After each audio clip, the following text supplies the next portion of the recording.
राधे राधे भक्तों, आप सभी पर बृहस्पति देवता का आशीर्वाद सदा बना रहे।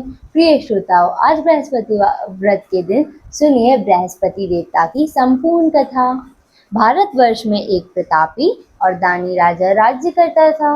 वह नित्य गरीबों और ब्राह्मणों की सहायता किया करता था, किंतु यह बात उसकी रानी को अच्छी नहीं लगती थी। वह ना गरीबों को दान देती और ना ही भगवान का पूजन करती थी, और राजा को भी दान देने से मना किया करती थी। एक दिन राजा शिकार खेलने वन को गए हुए थे। तब रानी महल में अकेली थी। उसी समय बृहस्पति देव साधु वेश में राजा के महल में भिक्षा लेने के लिए गए और भिक्षा मांगी तो रानी ने भिक्षा देने से इनकार कर दिया और कहने लगी, हे साधु महाराज, मैं तो इस दान पुण्य से तंग आ गई हूँ। मेरा पति सारा धन लुटाते रहते हैं। मेरी इच्छा है कि हमारा सारा धन नष्ट हो जाए, फिर न रहेगा बांस और ना बजेगी बांसुरी। साधु ने कहा, देवी तुम तो बड़ी विचित्र हो। धन और संतान तो सभी चाहते हैं, पुत्र और लक्ष्मी तो पापी के घर में भी होनी चाहिए। यदि तुम्हारे पास अधिक धन है तो भूखों को भोजन दो, प्यासों के लिए प्याऊ बनवाओ, मुसाफिरों के लिए धर्मशालाएं खुलवाओ। जो निर्धन अपनी कुंवारी कन्याओं का विवाह नहीं करा सकते, उनका विवाह करा दो। ऐसे और कई काम हैं जिनके करने से तुम्हारा यश लोक और परलोक में फैलेगा। परंतु रानी पर उपदेश का कोई प्रभाव न पड़ा। वह बोली, महाराज आप मुझे कुछ न समझाइए, मैं ऐसा धन नहीं चाहती जो जगह जगह बांटती फिरूं। तब साधु ने उत्तर दिया कि अगर तुम्हारी ऐसी इच्छा है तो तथास्तु। तुम ऐसा करना कि बृहस्पतिवार को घर लीप कर पीली मिट्टी से अपना सिर धोकर स्नान कर लेना, घटी चढ़ाकर कपड़े धोना। ऐसा करने से आपका सारा धन नष्ट हो जाएगा।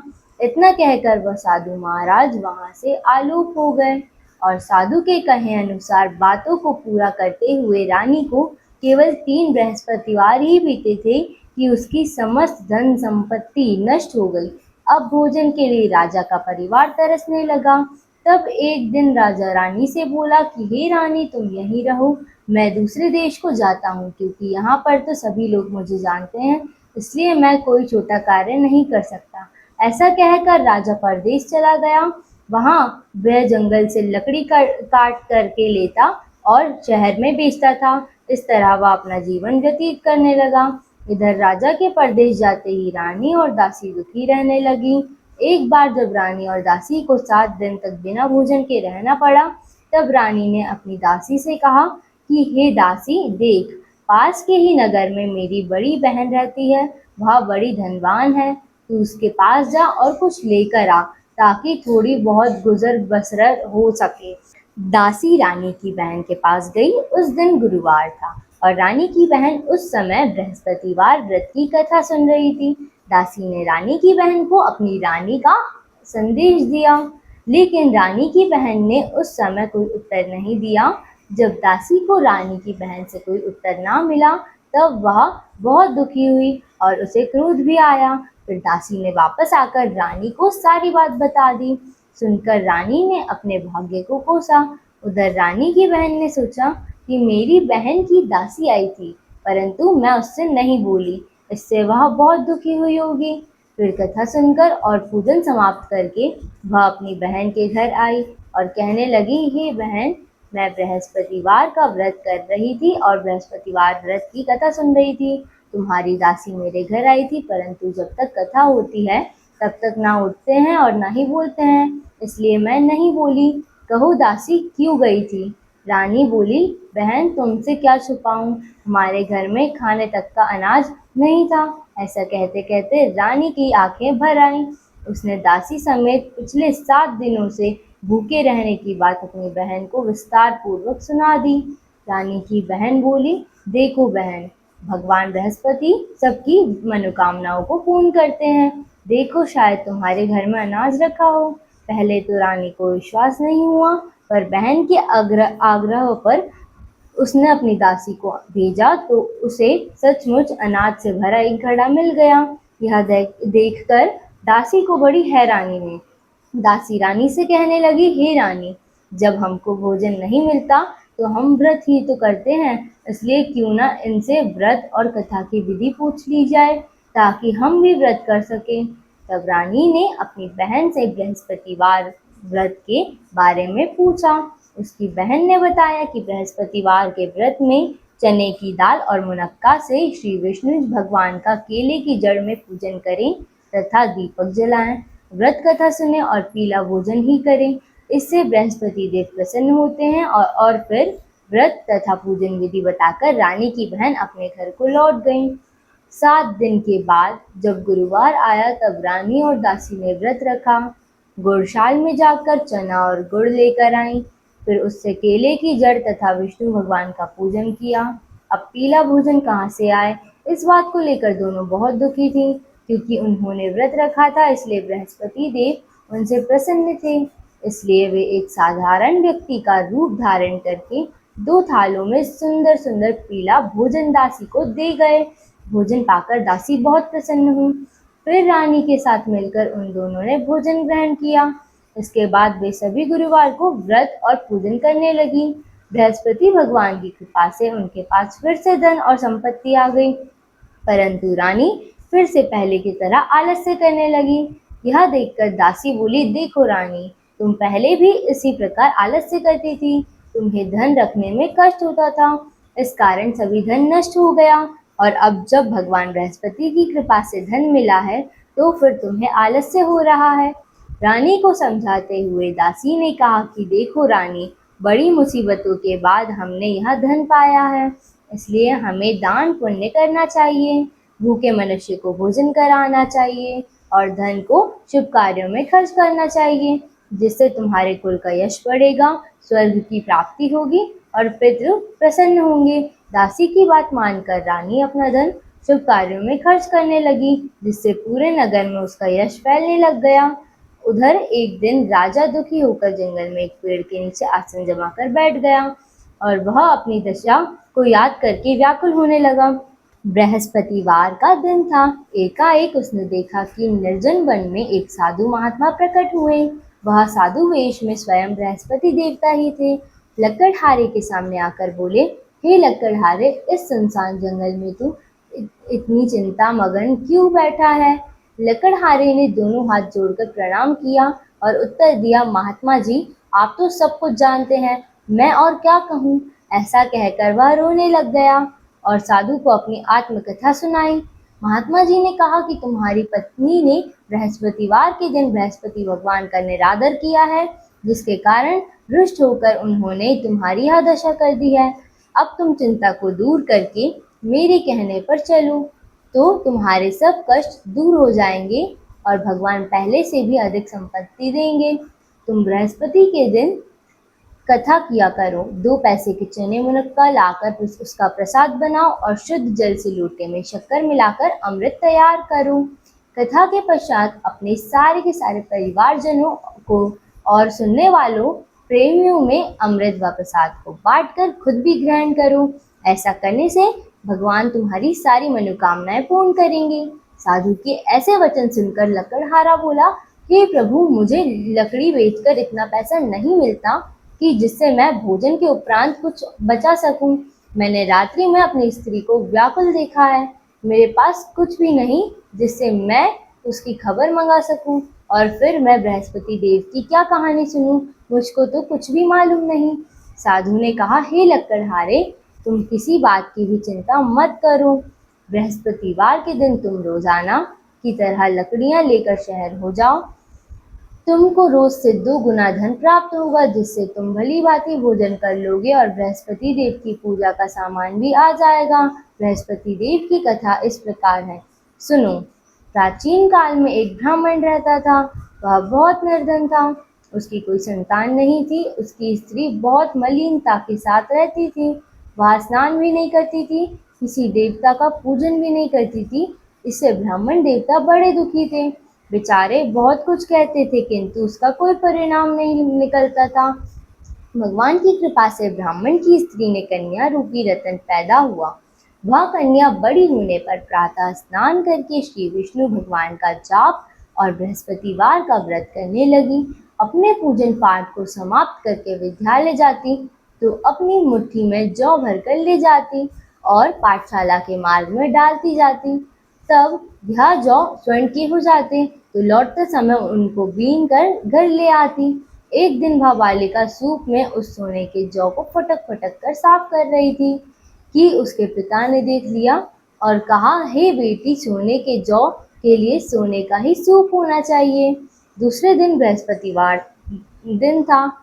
इस कन्या ने व्रत रखा और बृहस्पति देव से प्रार्थना करके कहा कि हे बृहस्पति देव, मैंने आपकी पूजा अगर सच्चे मन से की है तो मेरे लिए आप सोने का सूप दे दीजिए। बृहस्पति देव ने उसकी प्रार्थना स्वीकार कर ली। फिर रोजाना की तरह वह कन्या जो फैलाते हुई जाने लगी।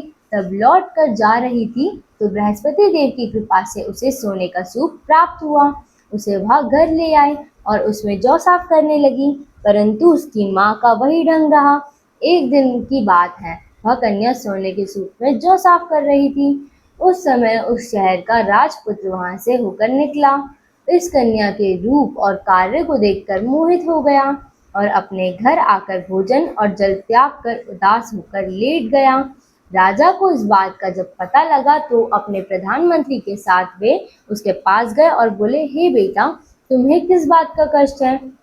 किसी ने तुम्हारा अपमान किया है या कोई और कारण है? कहो, मैं वही कार्य करूंगा जिससे तुम्हें प्रसन्नता होगी। पिताजी की बात सुनकर राजा ने पिताजी से बोला, आपकी कृपा से किसी बात का दुख नहीं है, किसी ने मेरा अपमान नहीं किया है, परंतु मैं तो उस लड़की से विवाह करना चाहता हूँ जो सोने के सूप में जौ साफ कर रही थी। यह सुनकर राजा आश्चर्य में पड़ गया और बोला, हे बेटा, इस तरह की कन्या का तो तुम ही पता लगाओ, मैं उसके साथ तुम्हारा विवाह अवश्य ही करा दूंगा। फिर राजकुमार ने उस लड़की के घर का पता बतलाया। तब मंत्री उस लड़की के घर गए और ब्राह्मण देवता को सभी हाल बताया। ब्राह्मण देवता राजकुमार के साथ अपनी कन्या का विवाह करने के लिए तैयार हो गए तथा विधि विधान के अनुसार ब्राह्मण की कन्या का विवाह राजकुमार के साथ हो गया। कन्या के घर से जाते ही ब्राह्मण देवता के घर में पहले की तरह गरीबी का निवास हो गया। अब भोजन के लिए भी अन्न बड़ी मुश्किल से मिलता था। एक दिन दुखी होकर ब्राह्मण देवता अपनी पुत्री के पास गए। बेटी ने पिता की दुखी अवस्था को देखा और अपनी माँ का हाल पूछा। तब ब्राह्मण ने भी सभी हाल कह सुनाया। कन्या ने बहुत सारा धन देकर अपनी पिता को विदा कर दिया। इस तरह ब्राह्मण का कुछ समय तो सुखपूर्वक व्यतीत हो गया। कुछ दिनों के बाद फिर वही हाल हो गया। ब्राह्मण फिर से अपनी कन्या के यहाँ गया और सारा हाल कहा। तो लड़की बोली, पिताजी, आप माताजी को यहाँ पे ले आओ, मैं उन्हें विधि बता दूंगी जिससे उनकी गरीबी दूर हो जाए। वह ब्राह्मण देवता अपनी पत्नी को साथ लेकर पहुंचे तो वह कन्या अपनी माँ को समझाने लगी कि हे माँ, तुम प्रातःकाल प्रथम स्नान आदि करके विष्णु भगवान का पूजन करो तो सब दरिद्रता दूर हो जाएगी। परंतु उसकी माँ ने उसकी एक न सुनी और प्रातःकाल उठकर अपनी पुत्री और उसके बच्चों की जूठन को खा लिया। इससे उसकी पुत्री को भी बहुत गुस्सा आया। उसने एक रात को एक कोठरी से सारा सामान निकाल दिया और अपनी माँ को उसमें बंद कर दिया। प्रातः उसमें से निकाला तो स्नान आदि करा के पूजन पाठ करवाया। ऐसा करने पर उसकी माँ की बुद्धि ठीक हो गई। इसके बाद वह भी नियम से पूजा पाठ करती और प्रत्येक बृहस्पतिवार को व्रत रखने लगी। इस व्रत के प्रभाव से उसकी माता और पिता बहुत ही धनवान और पुत्रवान हो गए और बृहस्पति देवता के प्रभाव से इस लोक के सुख को भोगकर अंत में स्वर्ग को प्राप्त हुए। इस तरह कहानी कहकर वह साधु देवता वहीं जंगल में अंतर्ध्यान हो गए। धीरे धीरे समय व्यतीत होने पर फिर वही बृहस्पतिवार का दिन आया। लकड़हारा जंगल से लकड़ी काटकर किसी शहर में बेचने गया। उसे उस दिन और दिनों से अधिक पैसा मिला। राजा ने चना गुड़ आदि लाकर गुरुवार का व्रत किया। उस दिन से उसके सभी कलेश दूर हुए। परंतु जब दोबारा गुरुवार का दिन आया तो बृहस्पतिवार का व्रत करना भूल गया। इस कारण बृहस्पति भगवान नाराज हो गए। उस दिन जब नगर के राजा ने विशाल यज्ञ का आयोजन किया तब यह घोषणा भी करा दी कि कोई भी मनुष्य अपने घर में भोजन ना बनाए, ना आग जलाए। समस्त जनता मेरे यहाँ भोजन करने आए। इस आज्ञा को जो न मानेगा उन्हें फांसी की सजा दी जाएगी। इस तरह की घोषणा संपूर्ण नगर में करवा दी गई। राजा की आज्ञा के अनुसार शहर के सभी लोग भोजन करने गए, लेकिन लकड़हारा कुछ देर से पहुंचा। इसलिए राजा उसको साथ अपने घर लेकर गए और ले जाकर भोजन करा रहे थे। तभी रानी की दृष्टि उस खूंटी पर पड़ी जिस पर उसका हार लटका हुआ था। वह वहां पर नहीं दिखाई दिया। रानी ने निश्चय किया कि मेरा हार इस मनुष्य ने ही चुरा लिया है। उसी समय सिपाहियों को बुलाकर उसको कारागार में डलवा दिया गया। जब लकड़हारा कारागार में पड़ गया और बहुत दुखी होकर विचार करने लगा कि ना जाने कौन से पूर्व जन्म के कर्म से मुझे यह दुख प्राप्त हुआ है, और उसी साधु को याद करने लगे जो कि जंगल में मिला हुआ था। उसी समय तत्काल बृहस्पति देव साधु के रूप में प्रकट हुए और उसकी दशा को देखकर कहने लगे, अरे मूर्ख, तूने बृहस्पति देव की कथा नहीं करी, इस कारण तुझे दुख प्राप्त हुआ। अब चिंता मत कर, बृहस्पतिवार के दिन कारागार के दरवाजे पर 4 पैसे पड़े मिलेंगे, उनसे तू बृहस्पति देव की पूजा करना, तेरे सभी कष्ट दूर हो जाएंगे। बृहस्पतिवार के दिन उसे 4 पैसे मिले। लकड़हारे ने कथा कही। उसी रात्रि को बृहस्पति देव ने उस नगर के राजा को स्वप्न में कहा, राजा, तुमने जिस आदमी को कारागार में बंद कर दिया गया है वह निर्दोष है, वह राजा है, उसे छोड़ देना। रानी का हार उसी खूंटी पर लटका है। अगर तू ऐसा नहीं करेगा तो मैं तेरे राज्य को नष्ट कर दूंगा। इस तरह रात्रि के स्वप्नों को देखकर राजा प्रातःकाल उठा और खूंटी पर हार देखकर लकड़हारे को बुलाकर क्षमा मांगी और लकड़हारे को योग्य सुंदर वस्त्र आभूषण देकर विदा कर दिया गया। बृहस्पति देव की आज्ञा के अनुसार लकड़हारा अपने नगर को चल दिया। राजा जब अपने नगर के निकट पहुंचा तब उसे बड़ा आश्चर्य हुआ। नगर में पहले से भी अधिक बाग, तालाब, कुएं तथा बहुत सी धर्मशाला, मंदिर आदि बन गए हैं। राजा ने यह देखकर पूछा कि यह किसका बाग और धर्मशाला है। तब नगर के सब लोग कहने लगे, यह तो सब रानी और दासी के हैं। तब राजा को बड़ा आश्चर्य हुआ और गुस्सा भी आया। उधर जब रानी ने यह खबर सुनी कि राजा आ रहे हैं तब उन्होंने दासी से कहा कि हे दासी, देख, राजा हमको कितनी बुरी हालत में छोड़ गए थे, हमारी ऐसी हालत देखकर वह लौट ना जाए, इसलिए तू दरवाजे पर जाकर खड़ी हो जा। आगे के अनुसार दासी दरवाजे पर खड़ी हो गई। राजा आए तो उन्हें अपने साथ लेवा लाई। तब राजा ने क्रोध करके अपनी रानी से पूछा कि यह धन तुम्हें कैसे प्राप्त हुआ। तब उन्होंने कहा, हमें यह सब धन बृहस्पति देव के इस व्रत के प्रभाव से प्राप्त हुआ है। अब तो राजा ने निश्चय किया कि 7 रोज बाद तो सभी बृहस्पति देव का पूजन करते हैं, परंतु मैं प्रतिदिन में 3 बार कहानी और रोज व्रत किया करूंगा। अब तो हर समय राजा के दुपट्टे में चने की दाल बंधी रहती और दिन में 3 बार कहानी कहती। एक दिन राजा ने विचार किया कि चलो चलते हैं, अपनी बहन के यहाँ पे हो आते हैं। इस तरह निश्चय करके राजा घोड़े पर सवार होकर अपनी बहन के यहाँ को चले गए। मार्ग में उसने देखा कि कुछ आदमी एक मुर्दे को लिए जा रहे थे। उन्हें रोककर राजा कहने लगा, अरे भाइयों, मेरे बृहस्पति देव की कथा सुन लो। वे बोले, हमारा तो आदमी मर गया है और इसको कथा की पड़ी है। परंतु कुछ आदमी बोले, अच्छा कहो, तुम्हारी कथा भी सुनेंगे। राजा ने दाल निकाली और जब कथा आधी हुई थी तब मुर्दा हिलने लग गया और जब कथा समाप्त हो गई तब राम राम करके मनुष्य उठ खड़ा हो गया। आगे मार्ग में उसे किसान खेत में हल चलाता मिला। तब राजा ने उसे देखकर बोला, अरे भैया, तुम मेरी बृहस्पतिवार की कथा सुन लो। किसान बोला, जब तक मैं तेरी कथा सुनूंगा तब तक 4 हरैया जोत लूंगा, जा अपनी कथा किसी और को सुनाना। इस तरह राजा आगे चलने लगा। राजा के हटते ही किसान के बैल पछाड़ खाकर गिर गए और किसान के पेट में बड़ी जोर से दर्द होने लगा। उसी समय उसकी माँ रोटी लेकर आई। उसने जब यह सब देखा तो अपने पुत्र से सब हाल पूछा और बेटे ने सभी हाल कह दिया। तब वह बुढ़िया दौड़ी दौड़ी उस घोड़सवार के पास आ गई और उससे बोली कि मैं तेरी कथा सुनूंगी, तू अपनी कथा मेरे खेत पर चलकर ही कहना। राजा ने बुढ़िया के खेत पर जाकर कथा कही, जिसको सुनते ही वहां बैल उठकर खड़े हो गए तथा किसान के पेट का दर्द भी बंद हो गया। फिर राजा अपनी बहन के घर पहुंचा। बहन ने अपने भाई की खूब मेहमानी की। दूसरे दिन प्रातःकाल राजा जगा तो देखने लगा कि सब लोग भोजन कर रहे हैं। राजा ने अपनी बहन से कहा, बहन, ऐसा कोई मनुष्य है यहाँ पर जिसने भोजन ना किया हो? मेरे बृहस्पति देव की कथा सुन ले। बहन बोली, हे भैया, यह देश ऐसा ही है। पहले यहाँ लोग भोजन करते हैं और बाद में कोई अन्य काम करते हैं। अगर कोई पड़ोस में हो तो देख आओ। ऐसा कहकर वह देखने चली गई, परंतु उसे ऐसा कोई भी व्यक्ति नहीं मिला जिसने भोजन ना किया हो। अंत में वह एक कुम्हार के घर गई जिसका लड़का बहुत ज्यादा ही बीमार था। उसे मालूम हुआ कि उसके यहाँ 3 दिन रोज से किसी ने भी भोजन नहीं किया है। रानी ने अपने भाई की कथा सुनने के लिए कुम्हार से कहा तो वह तुरंत तैयार हो गया। राजा ने जाकर बृहस्पतिवार की कथा कही, जिसको सुनकर उसका लड़का ठीक हो गया। अब तो राजा की प्रशंसा होने लगी। एक दिन राजा ने अपनी बहन से कहा, हे बहन, अब हम अपने घर को जाएंगे, तुम भी तैयार हो जाओ। राजा की बहन ने अपनी सास से कहा।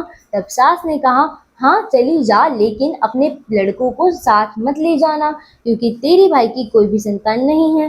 बहन ने अपने भाई से कहा, भैया मैं तो चलूंगी, लेकिन कोई बालक नहीं चलेगा। तब राजा बोला कि जब कोई बालक ही नहीं चलेगा तो तेरे आने से क्या होगा। फिर बड़े दुखी मन से राजा अपने नगर को लौट आए। राजा ने अपनी रानी से घर आकर कहा कि हम निर्वंशी हैं, हमारा मुंह देखने का धर्म नहीं है और कुछ भोजन आदि नहीं किया। तब रानी बोली, हे प्रभु, बृहस्पति देव ने हमें सब कुछ दिया है, वही हमें संतान भी अवश्य देंगे। उसी रात को बृहस्पति देव ने राजा से स्वप्न में कहा, हे राजा, उठो, सभी सोच त्याग दो, तेरी रानी गर्भ से है। राजा को यह बात सुनकर बड़ी खुशी हुई। फिर 9वें महीने में रानी के गर्भ से एक सुंदर सुंदर पुत्र पैदा हुआ। तब राजा बोला, हे रानी, स्त्री बिना भोजन के रह सकती है पर बिना कहे नहीं रह सकती। जब मेरी बहन आएगी तब तुम उससे कुछ मत कहना। रानी ने सुनकर हाँ कर दिया। उधर जब राजा की बहन ने यह शुभ समाचार सुना तो वह बड़ी खुश हुई और बधाई लेकर अपने भाई के यहाँ आई। तभी रानी ने कहा, घोड़ा चढ़कर तो नहीं आई है, गधा चढ़कर आई है। राजा की बहन बोली, भाभी, मैं इस प्रकार न कहती तो तुम्हें संतान कैसे मिलती। बृहस्पति देव ऐसे ही हैं, जैसे जिसके मन में कामनाएं हैं सभी को पूर्ण करते हैं। जो सद्भावना पूर्वक बृहस्पतिवार का व्रत करता है एवं कथा पढ़ता है अथवा सुनता है और दूसरों लोगों को भी सुनाता है, बृहस्पति देव उनकी सभी मनोकामनाएं पूर्ण करते हैं। बृहस्पति देव उनकी सदैव रक्षा करते हैं। जो संसार में सद्भावना और सच्चे हृदय से बृहस्पति देव का पूजन करते हैं, उनकी सभी मनोकामनाएं उसी प्रकार से पूर्ण हो जाती हैं।